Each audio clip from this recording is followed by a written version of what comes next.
எங்கே சார்ஜ் போடுறதுன்னு தெரியலையே. ஓ, இங்கே ஒரு பெண்ணு இருக்கா. கீழே விழுந்து போட்டுக்க. ஐயோ, கீழே விழுது. என்ன பண்ணலாம்?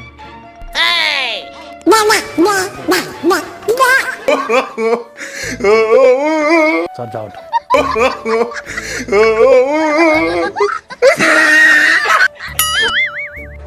மகளே, என்ன யோசிக்கின்றாய்? தலை பாரமாக இருக்கிறதே என்றா? நீ தியானம் செய்ததின் பலனாக உன் தலையில் ஒளிவட்டம் உருவாகி உள்ளது. சந்தோஷம்தானே?